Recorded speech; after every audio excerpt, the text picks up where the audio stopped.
खुलुमबाय आं खिलिखां ब्रह्म बड'लेण्ड बुब्लिनि जानानै बयखौबो बरायना लाबाय।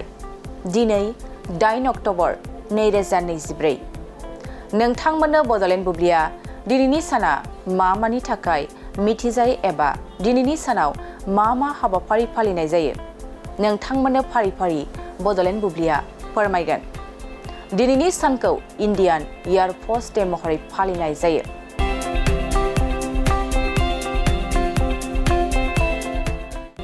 इन्डियान एयार फोर्स डेआ भारतारि अख्रां सान्थ्रिनि गोहो बिहोमा आरो भारतनि जारगोरा आरो ओनसोलारि अंगथतखौ रैखाथि होनायाव बिफावनि मोनसे फोरबो। बे साना गोजोन आरो रैखाथिनि थाखाय IAF नि रादायखौबो दिन्थियो। भारतीय वायु सेना मुङैबो मिथिजानाय IAF खौ मावख'आरि महरै 1932 मायथाइनि 8 अक्ट'बराव ब्रिटिश साम्रायजोजों गायसनजानाय जादोंमोन। भारतनि हादरगिरिया अख्रां सान्थ्रिनि गोजौसिन बिथोनगिरिनि मासि लायो।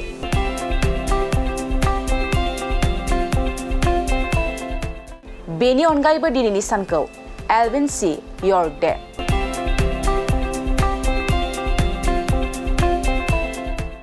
आदा लवलेस डे,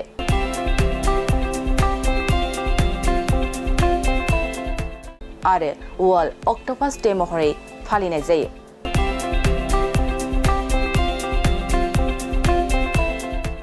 नोंथांमोननो बड'लेण्ड बुब्लिया दिनैनि सानाव मा हाबाफारिजों मिथिजायो आरो मा हाबाफारिखौ फालिनाय जायो फोरमायबाय। गोजोन्थों। गोजोनथाव खौरां। TVS नि गारि लानो गोसो गुदुं जानाय सुबुंफोरनि थाखाय मोनसे गोजोनथाव खौरां। चिरां जिल्ला बिजनीनि बागुरुम्बा TVS गारि श'रुमा नोंथांमोननि थाखाय दुर्गा फुजानि धामाका अफार लानानै फैदों। बाइक आरो स्कुटि गारि सालायनो मोजां मोनग्रा रायजो राजाफोरनि थाखाय बागुरुम्बा TVS गारि श'रुमा धामाका अफार होना नोंथांमोननि गेजेराव मोनसे मोजां खाबु होगासिनो दं। बिजनी स्टेट बेंकनि साखाथिनि CRPF केम्पनि उल्था सोनाब फारसे थानाय बागुरुम्बा TVS श'रुमाव डाउन पेमेन्ट होनानै नोंथाङा TVS नि गारि लानो हागोन। नोंथांमोना बागुरुम्बा TVS श'रुमाव फैनानै नोंथांनि लुबैनाय बायदि TVS नि गारिखौ लांफैनो हागोन। TVS नि गारि सालायनो मोजां मोनग्रा रायजो राजाफोरनि थाखाय बागुरुम्बा TVS श'रुमा बेनि अनगायैबो गोबां मोजां अफार लाबोदों। बेफोर अफारफ्रानो जाबाय जेरै गंनै हेलमेट फ्रि, फुल टिंकि पेट्रल फ्रि एयार गिफ्ट आरो TVS कम्पानिनि गासैबो मडेलनि एक्सचेन्जनि खाबुआ एभेलेबल जागोन।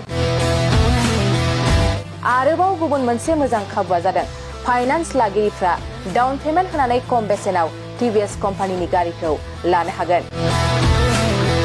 लोगोसे आबुङै मिन्थिनो आरो बुकिं खालामनो थाखाय 7002132259 एबा 8638131734 जानबुं नम्बराव कल खालामना खौरां लानो हागोन।